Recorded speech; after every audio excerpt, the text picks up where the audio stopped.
오늘 우리 산소망 예배에 귀한 분을 모셨습니다. 이름만 들어도 가슴이 뛰는 탐험하는 교회라는 것의 이춘수 목사님이신데요. 현직 장례 지도사로 오롯이 상조의 대표로도 계십니다.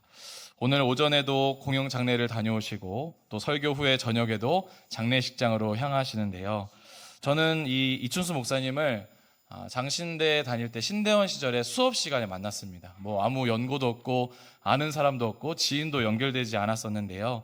그 수업 시간에 그 회사 생활을 하시다가 또 뒤늦게 신학 공부를 한 이야기를 전해 듣고 하나님께서 이분을 아마 주님의 일에 귀한 사역에 쓰시고자 같은 동시대에 부름을 받은 것이 아닌가라는 생각이 들어서 그 존경과 또 감사의 마음을 담아서 학교를 졸업한 이후에 목사님이 하시는 서점에 가서 들려서 이야기를 나누기도 하고 목사님의 이야기에 귀 기울여 그 사역을 멀리서 저도 기도하고 있었습니다. 교회를 누구보다 사랑하고 생명을 사랑하고 또 복음을 위해 온몸으로 살아온 목사님의 이야기, 또 오늘 여러분들과 함께 나누고 싶은 이야기들을 설교와 특강으로 함께 만나보려고 하는데요. 오늘 눈으로는 볼 수 없는 부활이라는 제하에 말씀 나눠주실 때 여러분들 큰 은혜 누리시기를 바랍니다. 우리 이춘수 목사님 나오실 때 큰 박수로 환영해 주시기 바랍니다.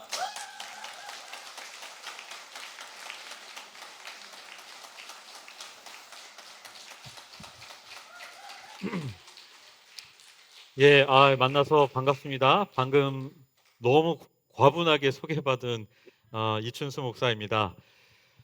제가 준비한 말씀은 있는데 여기 와가지고 다 뒤죽박죽했어요. 왜 그러냐면 여러분 보고 오늘 조금 위험한데 막 이렇게 모르겠어요. 이해해 주세요. 뭔가 올라오고 있습니다. 마음속에서.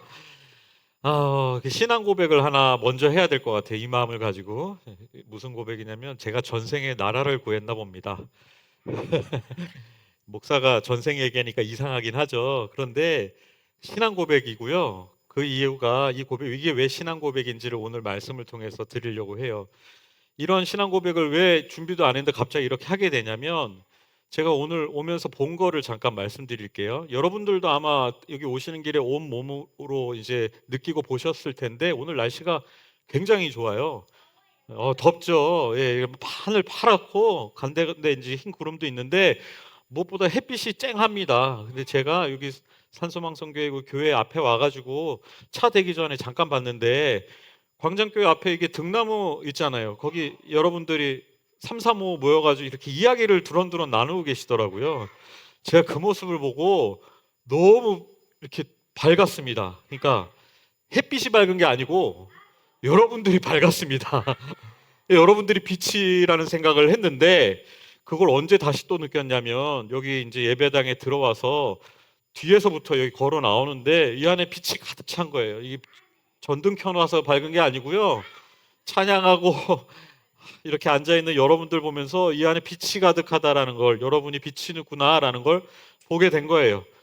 그래서 빛이신 여러분들 보면서 제가 순간 여기가 천국이 아닌가, 여기가 천국이구나 이 생각을 하니까 전생에 나라를 구했다는 얘기가 나온 거예요.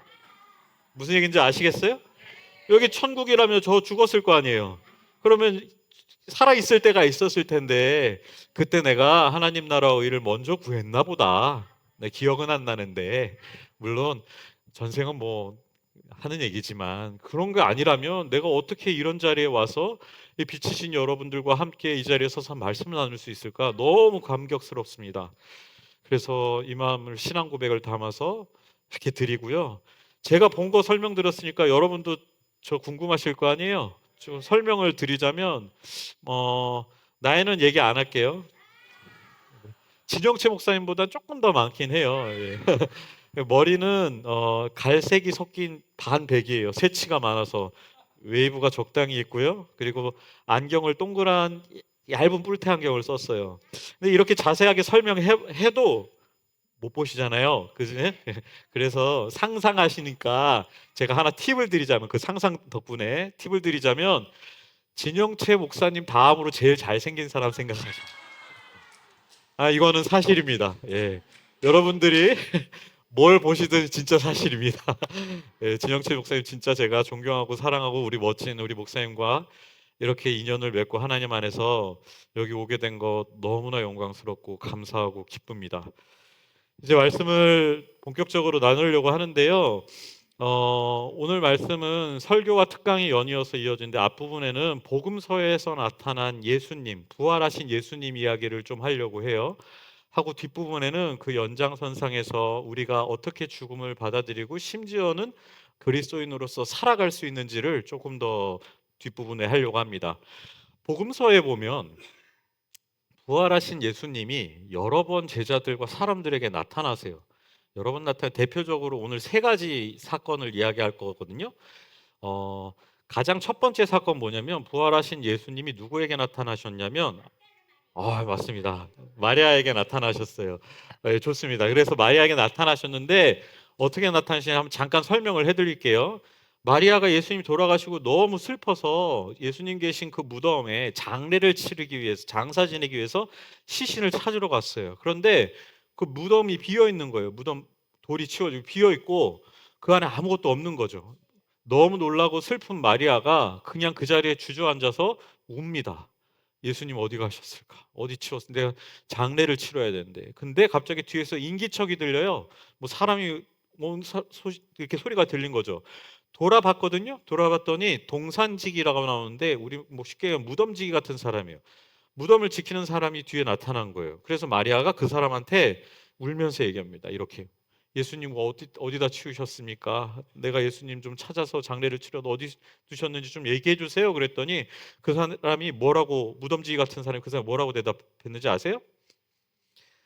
여기 치웠다 어디로 모셨다 이런 얘기 안 하고요. 뜬금없이 마리아야 마리아야 이렇게 대답합니다. 근데 마리아가 그 동문서답 같은 대답에 또 뭐라고 대답했냐면 누구세요? 이렇게 얘기한 게 아니고 라보니? 라보니? 예, 우리말로 하면 선생님? 이렇게 얘기한 거예요. 이게 첫 번째 사건입니다. 예, 두 번째 사건이 뭐냐면 오늘 본문은 마가복음으로 읽었는데 사실은 이거 엠마오도상에 나타난 예수님이라는 얘기로 많이 알려져 있는 본문이에요. 근데 누가복음에 보면 훨씬 자세하게 나와 있거든요. 상황이 뭐냐면 마찬가지로 예수님이 십자가에 달려 돌아가시고 막 난리가 난 거예요. 지금 누구한테? 제자들한테. 예수님 쫓아가지고 그렇게 3년 동안 열심히 쫓아왔는데 하고 우리 유대인 이스라엘 왕이 될 거라고 해서 호산나에서 예루살렘에 입성하셨는데 사실은 너무 어떤 의미에서 허무하게 죽어버렸잖아요. 십자가에 달려서 아무 힘도 못 쓰고 너무 제자들이 당황하고 이제는 막 큰일 났다 이러면서 그 와중에 두 제자가 모든 걸 포기한 채로 어떤 의미에서 그냥 옛날 살던 마을로 돌아간 걸 수도 있어요. 엠마오로 하는 마을로 이 시골로 가는데 갑자기 두 사람이 가는데 나그네 같은 사람이 이렇게 길에 합류를 하게 돼요. 두 사람이 가는 와중에 나그네로 보이는 사람이 합류를 하게 됩니다. 근데 이 나그네를 가만 보니까 이 두 제자가 보니까 예루살렘 쪽에서 오는 것 같은데 예수님 이야기를 사건을 모르는 것 같아요. 예루살렘에서 온 사람이라면 불과 며칠 전에 있었던 그 사건을 모를 수가 없거든요. 호산나 하고 온 백성이 기뻐하고 환영하고 그런데 완전히 십자가에서 골고다 언덕에 자기 십자가 끌고 올라가서 채찍당하고 창에 찔리고 못 박혀 죽은 그 사건을 모른다는 이상한 거잖아요. 그래서 아니 당신 예루살렘에서 오는 것 같은데 예수님 몰라요? 이렇게 물어보니까 모르는 것 같아가지고 두 사람하고 그 나그네가 예수님에 대해서 한참 얘기하고 이렇게 길을 가게 되는 겁니다. 근데 가다가 날이 어두워졌어요. 그래서 어떻게 합니까?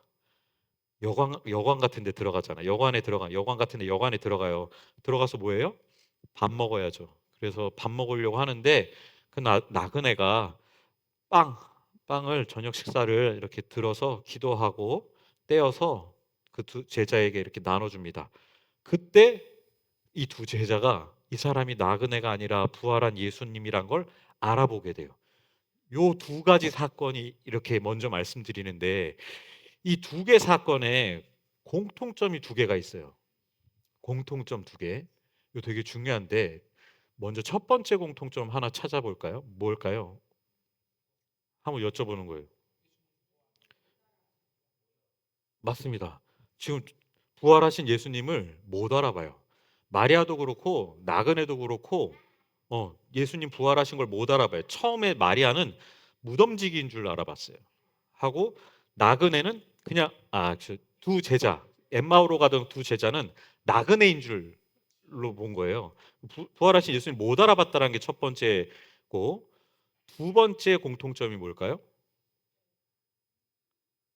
두 번째 공통점 뭐냐면 나중에 알아보는데 뭘 가지고 알아보냐? 예수님 생전의 어떤 기억 사건을 가지고 알아봐요. 그러니까 마리아가 그 동산직인 줄 알았던 사람이 부활한 예수님을 알아보는 시점은 언제냐면 그 동산지기가 마리아에게 뜬금없이 마리아야 이렇게 부를 때 예수님인 줄 알아보고 선생님 이렇게 대답했다라는 거예요. 아시겠지만 마리아하고 예수님은 생전에 아주 가까운 관계였어요. 그죠? 그러니까 예수님이 마리아에게 부르실 때 마리아야, 마리아야 이 부르는 게 한두 번이었겠어요? 수없이 많이 불렀을 거라고요. 예수님이 그 시도 때도 없이 마리아야, 마리아의 부르 마리아에게는 어떠면 그 음성이 귀에 온 몸에 영혼 다 익숙한 거예요. 근데 그 음성이 갑자기 뜬금없이 동산지기인 사람한테서 들린 거죠. 그때 마리아가 너무 놀라고 알아보면서 선생님? 이렇게 놀라듯 반응을 한 겁니다. 생전의 기억을 갖고 알아보게 된 거예요. 그러면 그 엠마오 도상으로 가는 자꾸 나그네라 그래. 두 제자가 예수님 부활하신 예수님을 나그네로 알아봤는데 나중에 부활하신 예수님을 알아보게 되는 건 생전에 어떤 기억이 작용을 했을까요? 그쵸? 저녁 식사를 하는데 그 나그네가 빵을 들어서 축사하시고 떼어서 제자들에게 나누어 주실 때 이 사람이 나그네가 아니라 부활하신 예수님이란 걸 알아보게 되는 거예요. 근데 이거 무슨 기억이에요? 무슨 장면이에요? 세례는 성찬을 제정하실 때의 장면이에요. 예수님이 근데 성찬 제정 한 번만 하셨겠어요? 물론 성찬 제정은 마지막 만찬 때 잡히시기 전날 밤에 하셨죠. 그런데 역시 제자들하고 수없이 많은 식사 자리를 가지셨을 거 아니에요. 끼니 때만 되면 같이 모여가지고 식탁에 둘러 앉아서 예수님이 언제나처럼 빵을 들어서 기도하시고 떼어서 제자들에게 나눠주시면서 먹는 그건 너무 익숙하고 우리 삶 속에서 항상 있었던 일이란 말이에요. 근데 그걸 나그네가 여관에서 이걸 할 때 제자들이 부활하신 예수님이란 걸 알아보게 됐다라는 거예요. 이 두 가지 이 공통점에 있는데 이 근거가 어딘 줄 아세요? 오늘 이 본문에 있는 거예요. 제가 오늘 새한글 성경을 읽어서 너무 반가운데요. 12절을 한번 다시 읽어볼게요. 마가복음 16장 12절 새한글 성경인데 그러고 나서 그들 가운데 있던 두 명이 걸어서 시골로 가고 있었다. 예수님이 다른 모습으로 그 둘에게 나타나셨다. 12절 말씀입니다. 여기서 힌트를 찾을 수 있겠어요? 그 두 가지 사건의 점의 근거. 예수님이 다른 모습으로 그들에게 나타나셨다. 이렇게 나와 있는 거예요. 이게 새한글 성경에 너무 감사하고 반갑게 다른 모습이라고 되어 있는데요. 개역 개정엔 다른 모습이 아니라 다른 모양으로 이렇게 나와 있어요. 모양이냐 모습이냐 이게 중요한 건 아니지만 모습이 훨씬 더 오늘 본문에 그리 직관적으로 저에게 와닿습니다. 왜냐하면 이 다른 모습이라는 건 제가 예전에 이해할 때는 예수님이 뒤에 영광이 이렇게 있거나 빛 가운데 있거나 부활하셨으니까 그렇게 오셨을 거라고 이해했거든요. 근데 저는 이제 어떻게 믿냐면 이 본문을 예수님이 생전의 모습으로 부활해서 나타난 게 아니라 전혀 모르는 어떤 의미에서 낯선 이의 모습으로 부활하셔가지고 그들에게 나타나신 거예요. 다른 모습. 그러니까 마리아는 이 사람이 예수님인지 못 알아보고 동산직인 줄 알았고 엠마오로 돌아가던 그 두 제자들도 그냥 나그네인 줄 알았던 거예요. 다른 모습이니까 낯선 사람이니까. 그런데 예수님 생전에 함께 나누었던 그 기억을 갖고 부활하신 예수님을 그제서야 알아보게 된 거죠. 오늘 설교 제목이 뭐였죠? 눈으로는 볼 수 없는 부활이에요. 여기서 눈이라는 건 육안을 이야기합니다. 저는 오늘 이 자리에 이렇게 하나님께서 우리 목사님 통해서 교회를 통해서 불러주셔서 그 부름을 받고 이 말씀을 준비하면서 설레었어요, 사실은. 여러분들 만날 생각에. 어, 육안으로 볼 수 없는 분들이잖아요. 그런데 저는 이 말씀을 통해서 이제 믿게 된 바 하나님 나라는 천국은 육안으로 볼 수 없다라는 걸 이제 믿어요. 영안으로 볼 수 있는 분들이 있습니다. 부활은 그런 거예요. 예수님이 다른 모습으로 우리와 함께 계시지만 영안으로, 영의 눈으로 우리가 그 부활을 볼 수 있다면 그 부활은 저 멀리 죽어서 가는 천국에만 있는 게 아니라 이미 우리 가운데 있습니다. 우리가 그 천국을 지금 여기 살아가는 거예요. 그러니 우리가 전생에 나라를 구한 사람들 아니겠습니까? 여러분, 마지막 부활 사건 하나 더 얘기를 드릴게요. 되게 유명한 장면인데 도마 이야기 아시잖아요. 부활하신 예수님이 도마에게도 나타나셨어요. 근데 그 장면은 도마에게 나타나시기 전에 도마 없을 때 먼저 한 번 더 나타나세요. 처음에. 그러니까 상황을 먼저 설명드리면 예수님이 돌아가셨잖아요. 십자가에 달려. 우리 없어 사라져 버린 거예요. 근데 제자들 너무 당황스럽고 당황스럽단 말로는 부족해요. 어떤 마음이었을 거냐면 겁먹었을 거예요. 왜냐면 예수님 제자를 자초하고 호산나 호산나 그렇게 여기까지 동고동락하면서 쫓아왔는데 로마에 의해서 십자가에 달려 죽었단 말이에요. 제자들이 어떤 마음이겠어요? 우리도 이제 저렇게 죽겠구나. 예수가 왕이 될 줄 알고 쫓아왔는데 어떤 의미에서는 뭐 요즘 말 혁명을 일으키기 위해 왔는데 혁명의 대장이 우두머리가 사라져 버린 거잖아요. 그를 따르던 사람들도 이제 곧 십자가에 달려 죽을 것 같은 공포에 휩싸여 버린 거예요. 삶의 두려움 속에. 그래서 막 우왕좌왕 도망 다니다가 지금 제자들이 방에 어떤 방에 문 열려 있는 방에 들고 우르르 몰려 들어가 가지고 지금 문 걸어 잠근 상황이에요. 문 걸어 잠그고 자기네들끼리 뭐 하고 있냐면 대체 교회하는 거죠. 이거 어떻게 해야 되냐? 우리도 이제 막 수색을 할 텐데 그러면 금방 발견될 테고 우리도 이제 예수의 제자란 이유만으로 십자가에 달려 죽으니 큰일 났다. 우리 이제 막 걱정하면서 두려움에 벌벌 떨고 있는 상황인 거예요. 근데 예수님이 갑자기 거기 짠 나타나셔서 뭐라고 얘기하세요? 제 말씀드린 평안을 너희에게 전하노라 이렇게 얘기하세요. 그렇게 말씀하시면서 예수님이 손에 난 못자국과 옆구리의 이 흉터를 보여주시면서 평안을 너희에게 전하노라 이 얘기를 하신 거예요.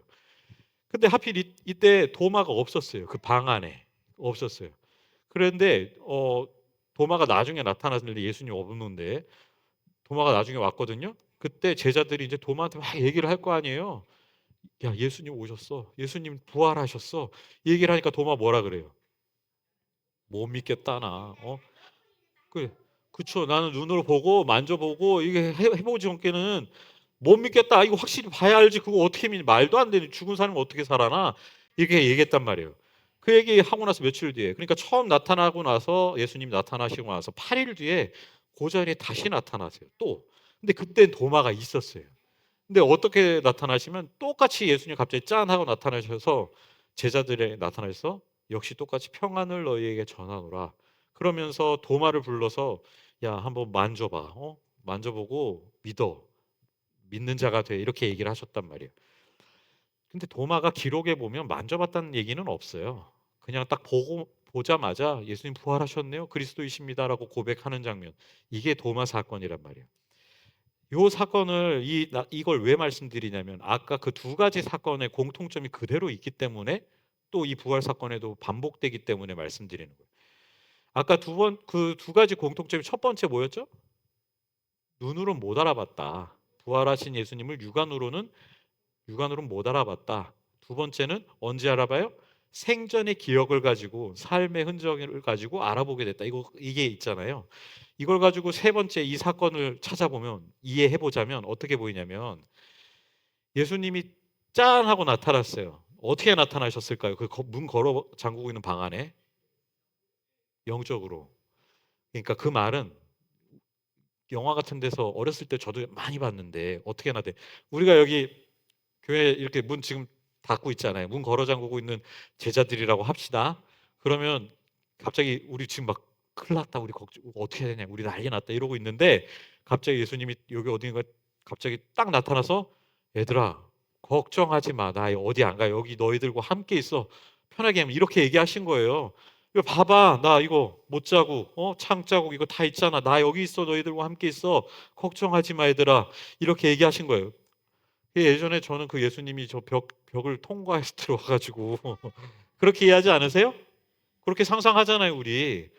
근데 여러분, 좀 죄송한 얘기 하나 드리자면 그런 예수님, 부활하신 예수님이 벽을 통과해서 들어왔다라는 이해는 우리 기독교, 오래된 개신교, 우리 기독교가 정통신학이나 신앙을 갖고 이해해왔던 예수님의 부활의 모습은 아니에요. 왜냐하면 우리는 사도신경 아까도 했지만 몸의 부활을 믿거든요. 예수님이 영으로만 부활하신 게 아니에요. 그 벽 통과해서 영이 이렇게 들어왔다라는 이해는 초기 기독교의 영지주의라는 좀 어려운 말인데 그 영적인 것만 신성하게 여겨서 영의 부활만 믿는 사람들, 이단이에요. 사실은 영지주의 이단이 믿고 있던 부활의 이해였어요. 그 사람들의 이단의 그 영지주의 이단의 이해에 따르면 예수님이 벽 통과해서 들어오는 게 가능하죠. 몸이 없으니까, 몸의 부활을 부정하니까 어떻게 몸이 부활해? 그 사람들 그렇게 믿었거든요. 그런데 우리 개신교 신앙은 아까 사도님 다시 말씀드린 몸의 부활을 믿는 신앙을 갖고 있습니다. 몸을 가지고 있는데 벽을 어떻게 통과해 들어와요? 한번 생각해 보실 수 있어요? 여기서 제가 얘기한 아까 그 두 가지 힌트 중에 첫 번째 힌트가 작용을 합니다. 눈으로 볼 수 없다라는 게 이유가 뭐였죠? 마가복음 16장 12절에 다른 모습으로 낯선 이의 모습으로 부활하셨다라는 걸 생각해 보면 이제 이 장면이 새롭게 이해돼요. 무슨 얘기냐면 문거로 장국 우리 여기 안에 있잖아요. 제자들도 그랬는데 처음부터 예수님이 그 안에 같이 있었어요. 무슨 얘기인지 아시겠어요? 이상하다. 예수님 제자 12명이고 가룟 유다가 팔았으니까 11명만 있을 텐데 11명 다 서로 알고 있을 텐데 이렇게 생각하실 수 있잖아요. 근데요. 아까 뭐 호산나 호산나 뭐 그리고 예수님이 제자들 생각해 보면 12명만 있었어요? 무수히 많은 사람들이 있었어요. 무수히 많은 사람들. 근데 그들 중에는 서로 모르는 사람들이 태백이었을 거예요. 예, 서로 모르는 낯선 사람들이 예수님 제자들이었다고요. 하고 그 방 안에 12명, 11명의 제자가 있었다고 기록되어 있지 않아요. 성경의 누가복음에 보면 제자들이 있었다고 얘기해요. 그러니까 그 제자들이라는 건 11명이 아니라 사실 막 아까 얘기했잖아요. 어떤 상황이라고요? 막 휩쓸려가지고 우왕좌왕하다가 막 도망다니다가 문 열린 방 보고 갑자기 확 피신해서 들어와서 문 걸어 잠근 이 급박한 상황인 거예요. 그러니까 몇 명인지는 모르겠으나 제자들이 한 얼마나 있었는지 모르겠지만 모르는 사람들이 막 섞여 있었을 거고 예수님이 낯선 이의 모습, 나 모르는 제자의 모습으로 같이 있었던 거예요. 잠자코 듣고 있는 거죠. 예수님이 막 걱정하고 우왕좌왕 우리 큰일 났다 어떻게 사냐 이러고 있는데 속으로는 어떠셨을까 예수님이 이것들 내가 헛가르쳤어. 응? 내가 그렇게 3년 동안 하나님 나라 저기 멀리 있고 뭐 이렇게 눈으로 볼 수 있는 게 아니라고 그렇게 너희 안에 있다고 얘기했는데 그거 못 믿고 지금 다 걱정 얼마나 속상하죠. 보고 참고 참다가 때가 되어서 그냥 그 자리에서 일어나신 것 같아요. 일어나셔서 평안을 너희에게 전하노라. 야 걱정하지 마 얘들아 나 어디 안 가. 너희들과 함께 있어. 봐봐 나 여기 있잖아. 이거 보여주시는 이거 못자국과 창자국이 두 번째인 그 공통점. 생전의 기억을 소환해낸 거예요. 그러니까 부활하신 예수님은 낯선 이의 모습으로 부활하셨는데 생전에 고통당하셨던 이 상처와 흉터죠 이제는 상처가 아니라 이 못자국과 흉터는 그대로 갖고 부활하셔서 부활의 증거로 이렇게 제자들에게 보여주신 거죠. 도마가 못 믿은 이유는요. 우리가 도마 뭐라고 평소에 많이 불러요. 의심 많은 도마. 그렇죠? 맞아요. 믿음이 없는 도마 이렇게 얘기하잖아요. 근데 저는 이 부활 사건을 이렇게 이해하고 나서 도마를 새롭게 봤어요. 얘는 의심이 많은 게 아니고요. 믿음이 진짜 강한 친구예요. 왜냐면요. 확실한 것만 믿는 사람이에요. 눈으로 보고 만져봐야지만 믿는 사람이라고요. 그거 아니고서는 믿지 못하는 사람이기 때문에 그걸 뒤집어야 의심이 많은 게 아니고요. 확신에 찬 도마인 거예요. 도마는 그런 사람이거든요. 근데 예수님이 부활하셔 가지고 낯선 모습으로 도마에게 나타나시고 이거 생전에 못자국과 흉터를 딱 보여주실 때 도마는 이제 비로소 더 큰 믿음을, 눈으로 볼 수 없는 믿음을 보게 된 거예요. 이제 갖게 된 거죠. 뭐냐면 만져보지도 않고, 만져본다는 표현은 확실한 확인을 의미해요. 도마는 원래 그런 사람인데 만져보지도 않고 이제 믿게 됐다라는 거예요. 육안으로만 보고, 아니 영안으로 보게 된 거죠.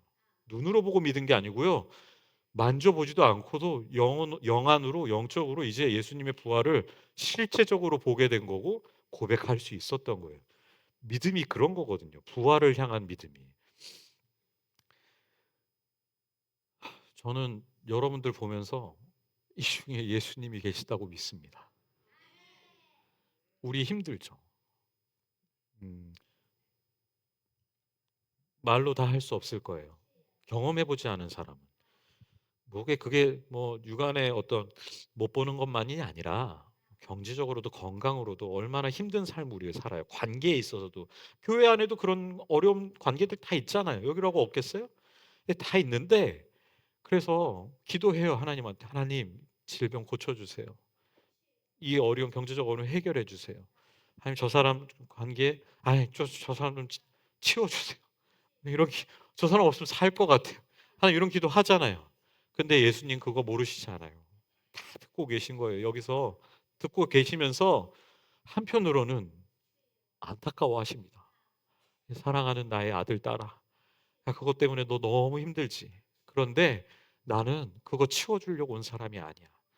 너희와 함께 그 고통 가운데 있기 위하여 너희의 두려움과 어려움 다 함께 감당하기 위해서 부활하여서 함께 있는 거야. 이렇게 얘기하시면서 우리 가운데 있어요.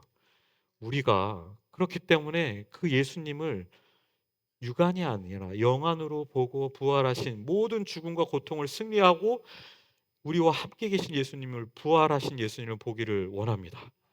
그분을 보면요, 비로소 구원이, 하나님 나라가 저기에만 있는 게 아니라 이미 여기 있다라는 거예요. 구원이요. 그래서 이제 강의 후반부로 들어가는 건데, 구원이라는 건요, 죽어서 짠 해보니까 뭐 천국, 여러분 천국 상상해 보신 적 있죠? 뭐 보여요? 천국 상상하면? 뭐 보여요? 육안으로 볼 수 없어도 다 보시잖아요. 그죠? 뭘 봐요? 궁금하네. 어떤 걸 보세요?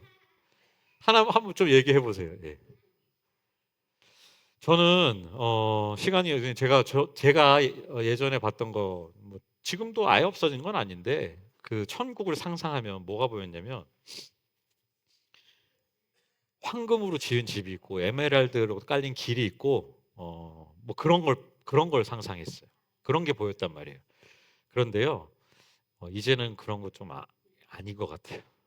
그 얘기를 한번 좀 드려볼게요. 우리가 부활을 구체적으로 좀 아까 지금까지 얘기한 건 성경의 말씀에 근거한 어떤 부활에 대한 소개였고 말씀이었고 실제로 한번 생각을 해봅시다. 부활 와닿아요? 음, 아멘, 아멘. 부활 맞습니다. 와닿죠. 그런데 그냥 제가 믿음이 짧아서 그런지 모르겠는데 솔직히 저는 부활 잘 모르겠더라고요. 태어나서부터 기독교인으로 살았고 부모님 다 양가 다 뭐 다 온 집안이 기독교인이라서 뭐 어렸을 때 부활 부활 그렇게 들어왔는데 부활이 뭔지 잘 모르겠더라고요. 왜 그랬냐면 죽음을 생각하지 않아서 그랬어요. 무슨 얘기냐면 부활이라는 거는 반드시 죽음이 있어야지만 그 이후에 부활할 수 있어요. 근데 죽음을 생각하지 않으니까 그 뒤에 있는 그 부활이 되게 뜬구름 잡는 것 같은 거예요. 와닿지는 않는 거죠. 죽음이 있어야지만 부활이 구체적이고 생생하게 다가올 텐데 우린 살면서 죽음을 멀리하고 나쁜 거로 여기고 부정적인 거 뭐 이렇게 하다 보니까 죽음 되도록 안 왔으면 좋겠잖아요. 그러다 보니까 그 뒤에 온다는 부활도 피부에 와닿지를 않는 거예요. 그래서 부활은 생생하게 우리가 살아가려면 죽음을 반드시 끌어안고 사실은 살아갈 수 있어야 한다라는 거예요. 죽음 되게 중요하거든요. 기독교 신앙에서는 나쁜 게 아니에요. 죽음만큼 귀한 저는 감히 죄송한데 어떻게 표현하냐면 인간에게 있어서 죽음만큼 가장 근원적이고 근본적인 소망이 없다고 여겨요. 이건 그리스도인으로서의 신앙 고백이기도 한데 죽음을 한번 좀 얘기를 해봅시다. 근데 죽음 자체는 살아 있으니까 정확하게 알 수가 없잖아요. 뭔지. 그 질문을 좀 바꿔볼게요. 뒤집어 볼게요. 죽음이 뭔지 모르겠는데 뭐가 됐든 간에 그 죽음이 없다고 한번 상상해 보세요. 죽음이 없다. 달리 얘기하면 더 쉽게는 이 땅에서 이렇게 영원히 살아간다. 어떨 것 같으세요? 좋을, 그죠. 삭막할 거. 그게 보통 사람 안 죽고 영원히 살아간다 그러면 1초 정도는 아, 좋겠다 이럴 수 있는데 잠깐만 진지하게 생각해 보면 뭐 상상할 수가 없을 만큼 삭막하고 끔찍해요. 뭐 돈이 아무리 많고 질병 없이 건강하게 혹은 뭐 좋아하는 것들 다 하면서 가고 싶은데 다 가고 이렇게 산다고 해도 아무리 그렇게 한다고 해도 죽지 않고 영원히 여기서 산다고 생각해 보세요. 그럼 그거 우리한테 좀 익숙한 사실은 불교 용어기도 한데 뭐라고 표현할 수 있는지 아세요? 죽음이 없으면 여기 지옥이 돼요. 여기 지옥이라고요. 죽음이 없으면. 그렇지 않겠어요? 이게 뭐 단순히 돈 많이 성공 이런 거 다 그런 거 아무 의미 없어요. 죽지 않고 영원히 사는 여기는 지옥이 되는 거예요. 근데 그 지옥은 그런 세상은 기독교인만 싫어할까요? 아니에요. 모든 사람들이 다 싫어해요. 누구는 지옥이라고 얘기하는 거예요. 우리 기독교에서 그걸 빌려서 써서 지옥이라고 원래 수월이라고 하는데 지옥이라고 표현하기도 하죠. 그 얘기를 달리 얘기하면 모든 사람들은 죽음을 소망하고 기다립니다, 사실은. 그렇게 안 표현하고 아닌 것처럼 얘기하지만 죽음이 없으면 살 이유가 없고 죽음을 기다리면서 이 땅을 살아갈 수밖에 없는 게 인간의 본질적인 한계이면서 사실은 우리의 숙명입니다. 하나님 지으신. 이게 원죄이기도 한데 그 얘기는 오늘 할 건 아니어서 나중에 뭐 기회 되면 하기로 하고. 그래서 모든 사람들은 그 죽음 덕분에 살아간다고요. 죽음이 없으면 열심히 살 이유도 없고 그렇지 않겠어요? 근데 그 죽음만을 그러면 소망할까요? 사람들이? 안 그래요. 왜냐하면 죽음 자체가 중요한 게 아니라 죽음 다음에 온다는 내세, 그 다음 생이 뭔가가 있다고 기대하기 때문에 그 죽음 자체가 의미를 갖는 거예요. 죽음으로 다 끝나고 아무 의미 없고 그냥 허무할 것 같으면 그것 또한 절망인 거죠. 뒤에 뭔가가 있기 때문에 죽음이 의미가 있고 전혀 새로운 세상. 그거를 기독교에서는 우리는 천국이라고 얘기하고요. 뭐 다른 종교에서는 또 여러 가지 말로 표현해요. 불교에서는 정토, 극락 이렇게도 표현하고 뭐 도교에서는 신령 저지 뭐죠? 신산, 산신이라고도 표현하고 뭐 여러 가지 용어로 다 할 수 있는데 그 내세를 그렇게 이름 갖다 붙인 거예요. 죽음 이후에 그 세상이 있기 때문에 죽음을 소망할 수 있고 이 땅이 의미가 있고 열심히 살아야 되고 누군 착하게 살아야 되고 공덕을 쌓아야 되고 믿어야 되고 뭐 이렇게 얘기하는 거죠. 그러면 그 내세는 천국은 극락은 정토는 그 세상은 어떤 세상일까요? 저도 몰라요. 안 가봐서. 그런데 하나 조금 얘기를 해보자면 보통의 일반적 사람들의 관점에서 보자면 이 세상하고는 달라야 돼요. 달라야죠. 여기하고 똑같으면 그게 무슨 천국이에요. 그렇죠? 여기하고는 전혀 다른 어쩌면 상상은 하겠는데 상상을 초월한 상상할 수도 없는 그 세계가 있기 때문에 그게 내세여야만 하기 때문에 여기하고는 내세가 되는 거예요. 다른 세상. 그게 천국이거든요. 그런데 조심 좀 진지하게 한번 잘 생각해 봅시다. 그렇게 우리가 천국을 이해한다면 기독교 얘기에서 얘기하는 천국하고 그냥 쉽게 얘기해 보는 거예요. 다른 타르 종교에서 얘기하는 내세하고 죄송하게 차이점이 없어져요. 어떻게 생각하세요?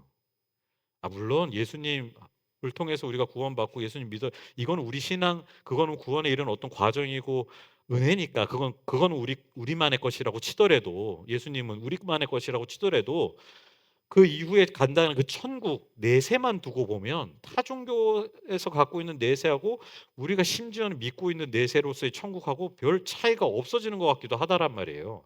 솔직히 그렇지 않아요? 만나서 대화해 보면 다 그래요. 제가 장례 현장에 있잖아요. 장례를 항상 하는데 기독교인이든 타종교인이든 돌아가신 사람 앞에서 두고 각자의 신에게 기도할 때 우리는 그렇게 하나님, 아픔도 고통도 슬픔도 눈물도 없는 그 천국에서 이제 영원한 안식을 누리게 해달라고 기도하고, 다른 종교도 다 비슷하게 그렇게 기도한단 말이에요. 그러면 내세로서의 천국과 그러니까 타종교에서 얘기하는 그 내세가 천국이 별 차이가 없어져 버려요. 어떤 의미에서는. 그 실제 현장에서 그걸 계속 본다니까요. 그게 약간 좀 마음에 목사로서 걸리더라고요. 그래서 다시 생각해 봤어요. 천국이 뭘까?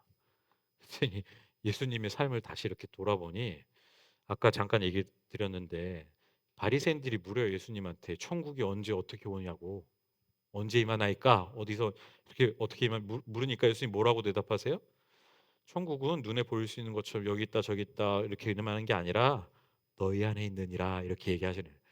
그 얘기 달리 얘기하면, 이게 조금 어려운 신학적 용어인데, 천국은 죽어서만 가는 게 아니고요, 이 땅에 우리에게 이미 이루어진 하나님 나라로 있는 거예요.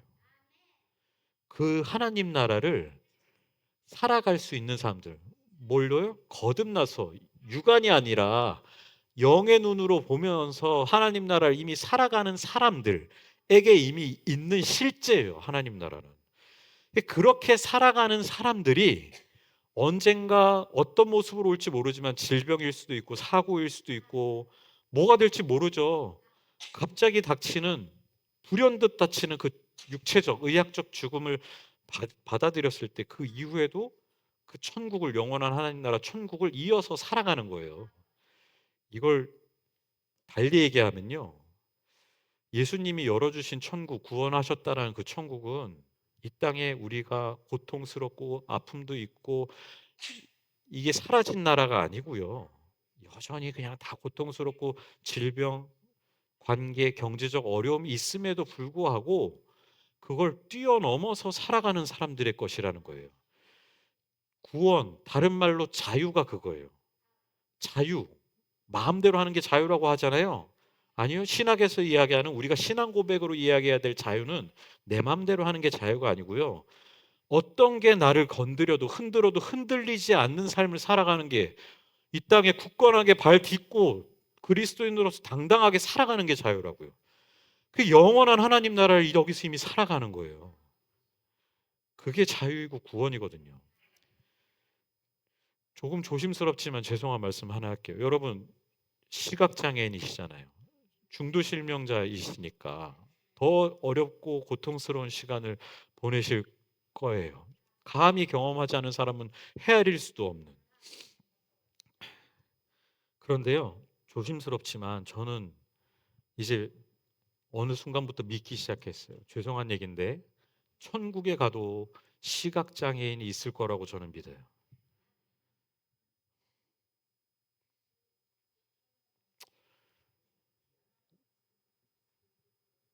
저는 장애인을 염하기도 하거든요. 장례주사니까 염을 하잖아요. 중증 장애인들도 살다가 돌아가시면 제 앞에 와요. 그러면 제가 몸을 씻기고 가지런히 펴고 수의를 입혀서 관에 모시는 입관을 한다고요.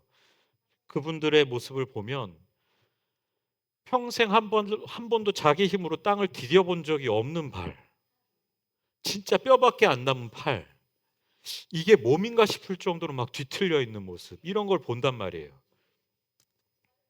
장애인들을 그렇게 보기도 해요. 그런데 그 장애인들을 보면서 어떤 생각을 갖냐면, 하나님, 물론 기도는 그렇게 할 수 있죠. 해야 하고, 천국 가서는 아픈 곳 없이 두 달 뒤로 마음껏 뛰어놀고 가고 싶은데 다 가고 먹고 싶은 거 먹고 이러기를 바랍니다. 기도도 하지만 동시에 하나님한테 회개하고 한 번 더 다짐하는 건 뭐냐면, 하나님, 이분들과 함께 내가 이 땅에서 하나님 나라를 얼마나 살았는지 회개합니다. 하나님. 이렇게 기도할 수밖에 없다란 말이에요. 그거를 조금 달리 얘기하면, 우리가 이 땅에서 장애를 갖고 살아갈 때 불편하고 고통스러운 이유는 신학적으로 하나님의 관점에서 볼 때 장애 때문이 아니에요. 우리가 보지 못하는 장애를, 혹은 뒤틀리고 비틀린 이 몸에 대한 이해를 하지 못하는 소위 말하는 비장애인들의 그 무관심과 무지에 있기 때문에 우리가 고통당하고 어쩌면 괴로운 거라고요. 그럼 하나님 나라는 어떤 곳이겠어요? 천국은 장애가 있든 없든 그게 장애로 여겨지지 않을 거라는 거예요. 그 나라는 눈으로 못 보는 사람, 걷지 못하는 사람, 듣지 못하는 사람, 5만 가지 사람들이 제각각의 모양으로 있음에도 불구하고 아무런 거리낌과 불편 없이 함께 더불어서 살아가는 그 나라. 그게 바로 천국이라는 거고. 예수님이 우리에게 열어주신 하나님 나라, 우리가 살아가야 될 그 땅은 바로 여기서 이미 그렇게 이루어져야 한다라는 거예요. 그러면 우리가 그걸 믿는 하나님 나라를 살아가는 사람들이라면 진짜 장애를 가진 사람들은 누구예요? 그 나라를 하나님 나라를 살아가지 못하는 비장애인들이 하나님 나라 관점에서 보면 장애인이 되는 거예요.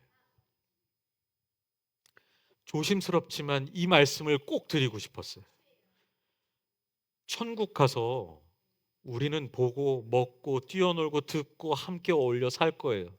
어떤 모습이라도. 그걸 여기서부터 이렇게 살아갈 수 있는 게 바로 우리의 신앙의 모습이 되어야 한다라는 거죠.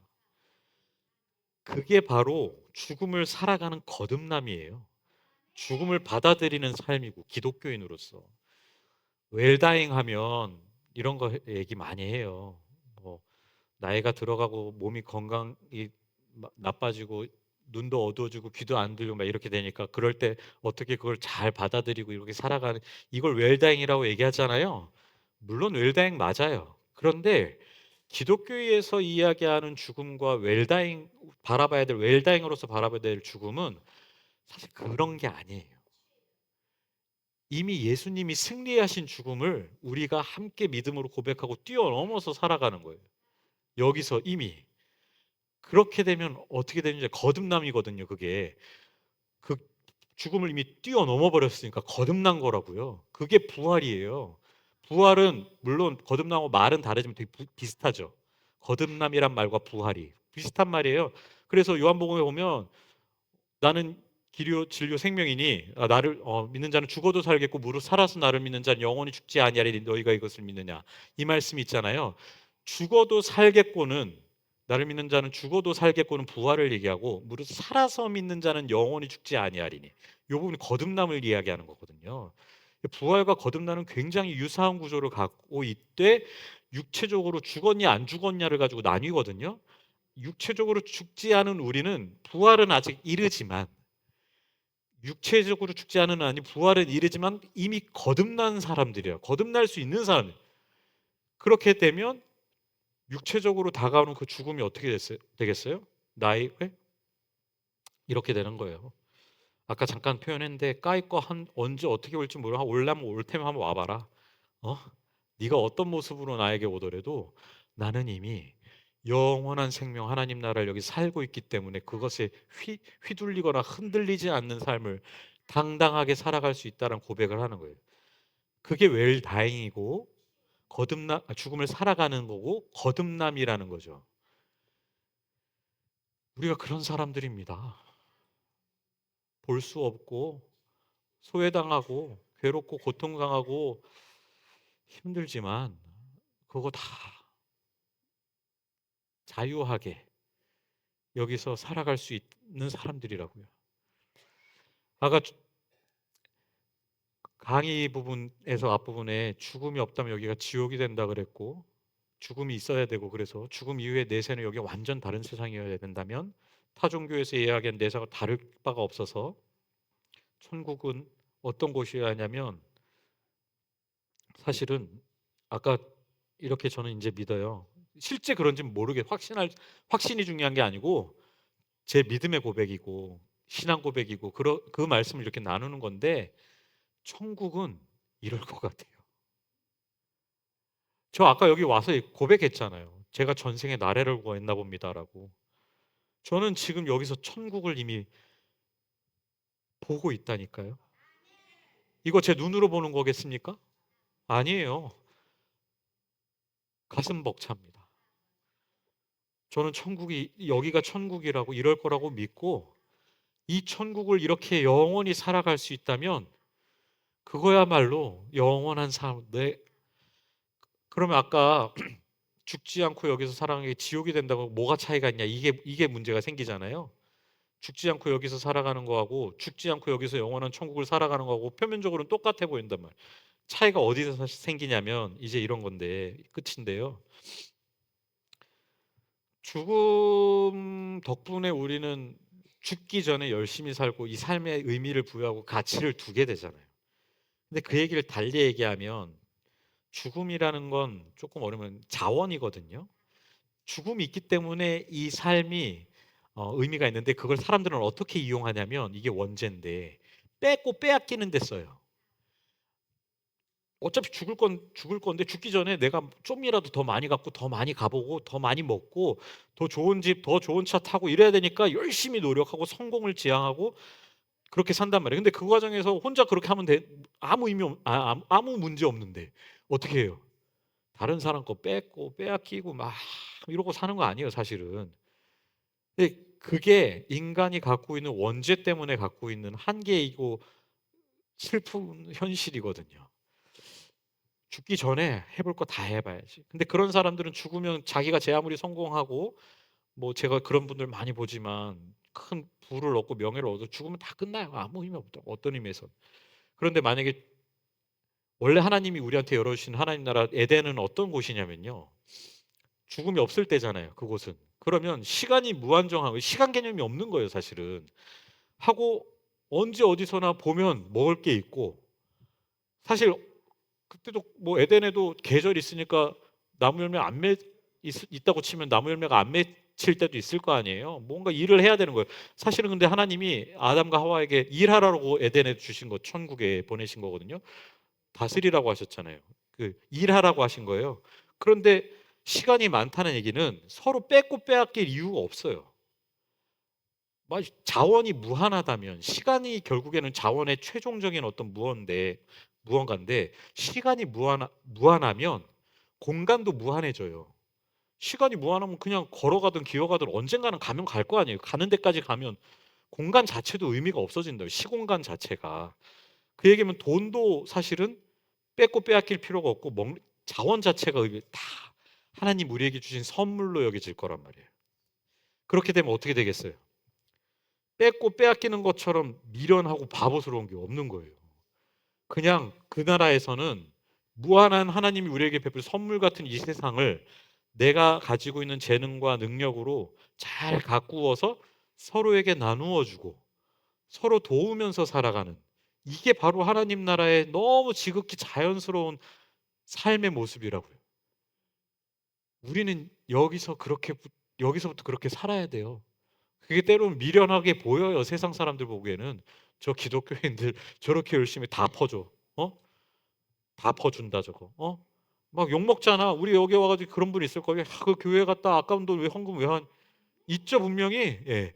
근데 우리가 교회 헌금만이 아니라 헌금도 중요하지만 저 바깥에 나보다 더 어려운 사람 혹은 안타까운 사람에게 기도를 나누고 물질을 나누고 시간을 나누고 공간을 나누어서 함께 살아가는 이유는 그게 미련하고 바보스러운 것처럼 보여도 세상이 보기에는 하나님 나라, 영원한 하나님 나라의 삶의 이유, 관점에서 보면 지극히 당연하고 너무 멋지고 아름다운 하나님 나라 살아가는 사람들의 삶이라는 거예요. 그렇게 살면요, 그렇게 살아지고요, 그렇게 살아지다 보면 언젠가 죽겠지만 괜찮은 거예요. 천국이 이미 우리에게 있으니까. 여러분들이 그런 하나님 나라 살아가길 바라십니다. 저도 아직 한참 멀었는데 덕분에 여기 와서 그런 거 조금 맛봅니다. 맛보고 회개하고 다시 한번 다짐하고 그렇게 살아가려고 한번 좀 다짐해 보겠습니다. 우리 주님께서 우리 모두와 이미 함께 계십니다. 기도하겠습니다.